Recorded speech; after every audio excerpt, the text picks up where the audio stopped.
Okay, this is notes for comparing distributions. So in the previous notes, we learned how to describe distributions and we learned how to describe them using the acronym SOX. Okay, now what we're going to do in this notes is compare two distributions using comparison language. So first, we have to know that a graph alone might not give us all the information we need to make a conclusion. An example of this would be this bar graph here. Based on this bar graph, do teachers in New York get paid too much? So if we look at the graph, we see New York looks like they get paid about $79,000, and if we continue down, it says the graph shows that teachers in New York make almost double that of South Dakota. Well, if we find South Dakota right here, that is going to be around 42,000. Is this a valid conclusion, or are we missing part of the story? So the first thing you should notice here is that New York and South Dakota are completely two different states. With that being said, it probably costs more to live in New York than it does South Dakota. So it makes sense for people in New York to make more in order to cover that cost of living. Okay, so big thing here is, well, maybe another part of the story is that cost of living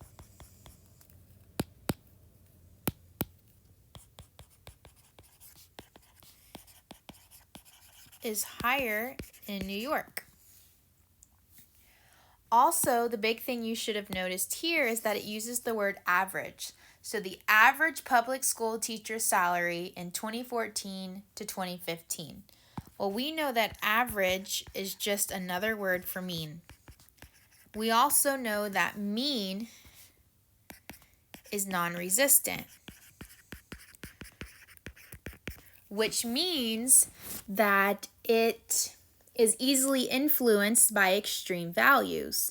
Well, if we're taking the average and we're getting such a high value like 79,000 for New York, who's to say that they just didn't look at all the districts and only a few of those districts were paying a lot? So maybe some district was paying like 120,000 while other districts are only paying 40,000.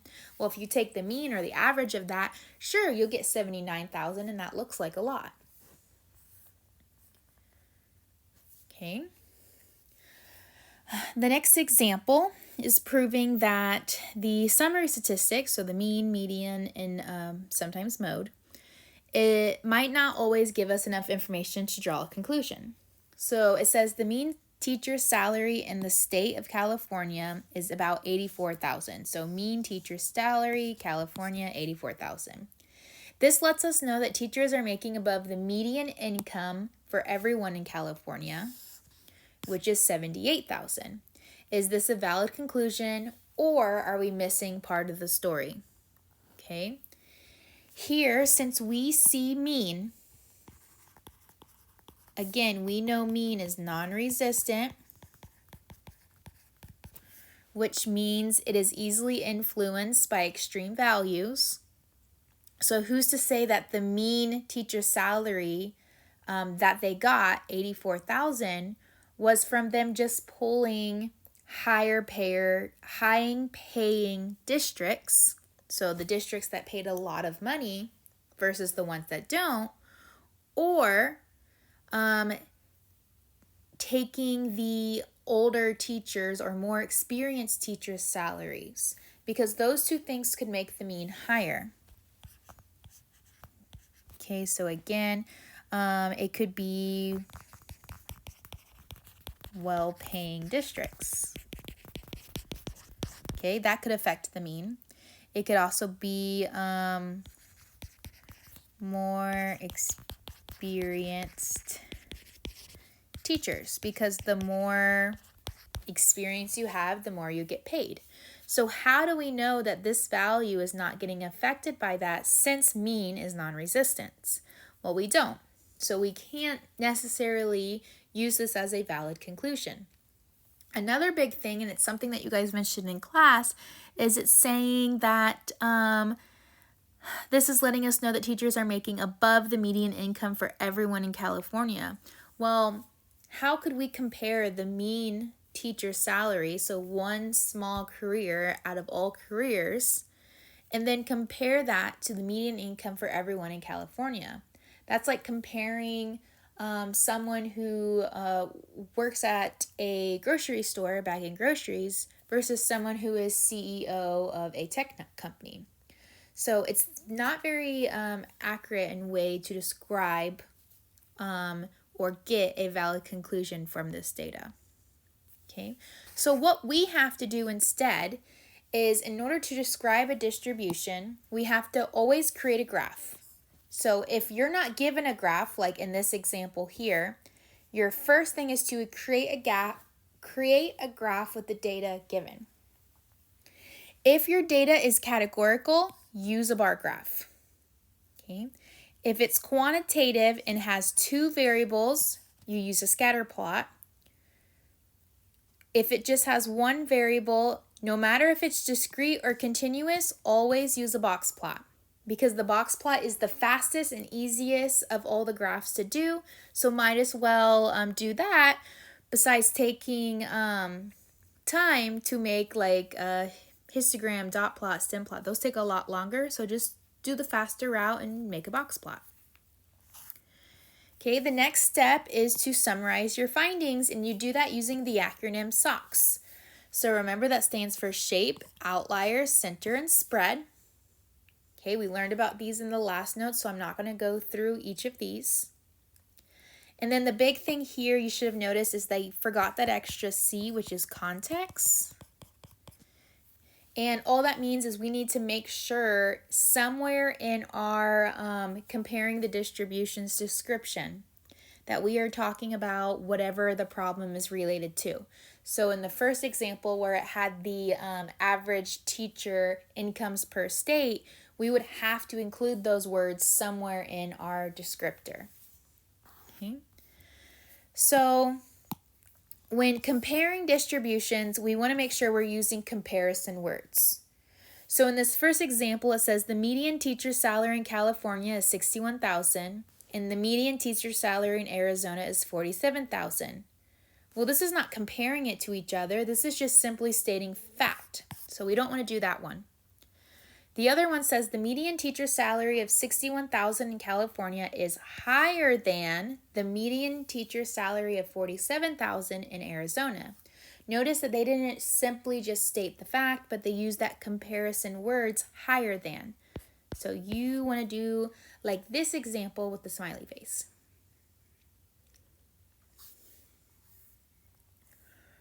Okay, so now looking at another example. It says the following data are for two popular songs on the Billboard Top 100 occurring in different decades.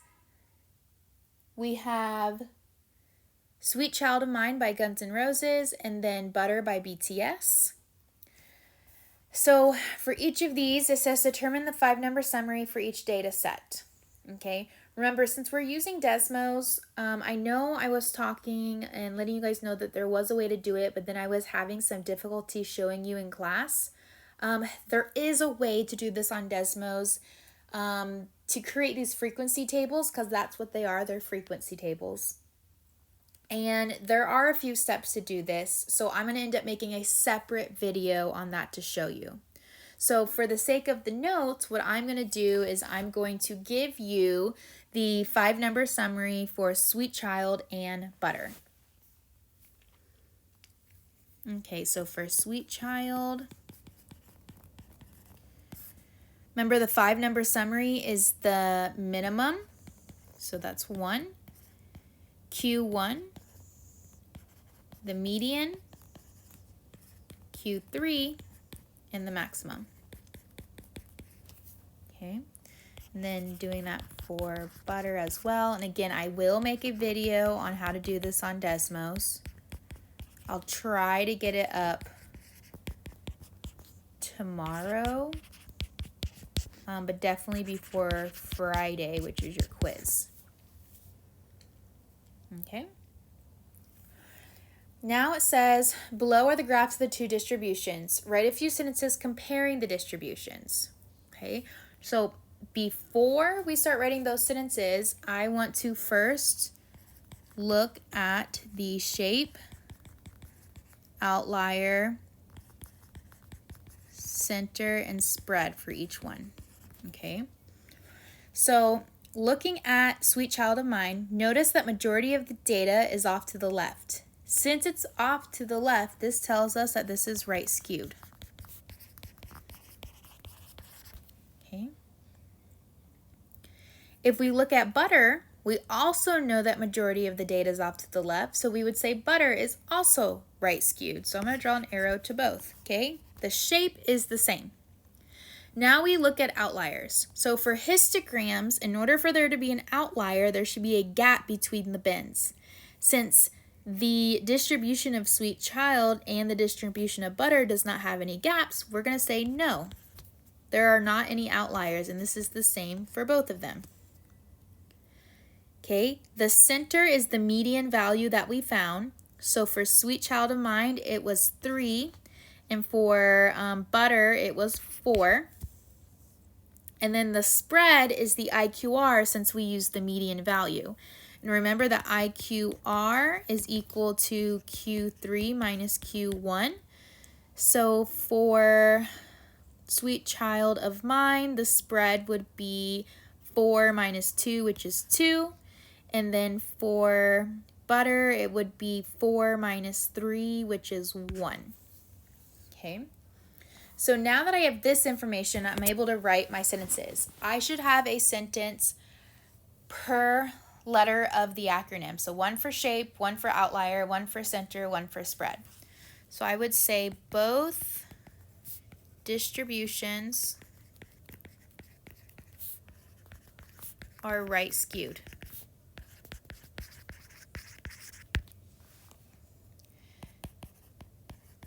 There doesn't appear to be any visual outliers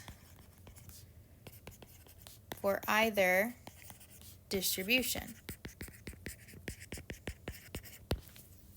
Okay. The median of 3 for Sweet Child is greater than the median, I messed up, not greater, because 3 is smaller than 4. So the median of 3 for Sweet Child is less than the median of 4 for Butter. Okay. The spread for Sweet Child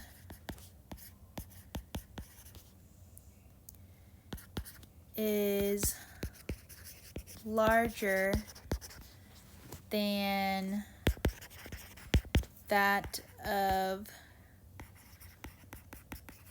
Butter, with the IQRs being 2 and 1 respectively. Okay, so notice I have a sentence for each of these, but I'm missing that that second C in SOX, which stands for context. So context, you're not writing anything additional. You're going to go through and do a mental check and make sure you include the important words of the problem. So for this problem would be distributions, it would be Sweet Child, and it would be Butter, because we're talking about those two songs. Okay, next part says there are two rules we use to determine outliers. Method A, which is the 1.5 IQR rule, and method B, which is the 2 standard deviation rule. Okay, for method, says using method A, determine the outliers that are present in Sweet Child of Mine and justify your answer. So method A, which is the 1.5 IQR test, means we look at the lower bound, which is Q1 minus Q1 minus 1.5 IQR. And then the upper bound, which is Q3 plus 1.5 IQR. And I plug in the values that I got for a Sweet Child of Mine. So this would give me 2 minus 1.5 times 2, which is -1. And 4 plus 1.5 times 2, which is 7. So here I am looking at everything smaller than -1, but larger than 7. And I'm looking at any words with a length that is greater than 7, or any words with a length that is smaller than -1. So if I go back up to the data of Sweet Child of Mine, I notice that I have 4 outliers. So I would say we have 4 outliers, and then I have to tell the user where the outliers are. And there are 8, 8, 9, and 10. So if we look back up at the data for Sweet Child of Mine, okay, we're saying that these are the outliers. And notice it says that 8 appears twice, 9 appears once, and 10 appears once. That's how I got a total of 4 outliers. Okay, for the next one, I am going to use the second method. And here, they gave me the mean of the distribution for butter at 3.62 and the standard deviation at 1.42. So what I'm doing is I have to take 3.62 plus 2 times 1.42, and then 3.62 minus 2 times 1.42. This gives me 6.46 and 0.78. So I have to find all the values that are larger than 6.46 or smaller than 0.78. So if we look back up at the data for butter, we see that we have 12 outliers. So we have 12 outliers, and they are at 7, 8, 9, and 10, with 7 appearing 6 times, 8 appearing 3 times, 9 appearing 2 times, and 10 appearing 1 time. So how we get 12 is adding all those frequencies together. And that's how we got the 12. And then last part here says, why is method A better for determining outliers than method B? Well, if we look back at our distribution, we saw that it was skewed. So since our shape was skewed, this implies that it's better to use the median as the center, which means it's better to use the IQR for the spread. And method A was the method that used IQR. So that's why method A is better. Okay. Method B would not work as well because method B uses mean. And remember, mean is non-resistant, so it's easily influenced by extreme values. And we would not be getting the most accurate determination of outliers that way.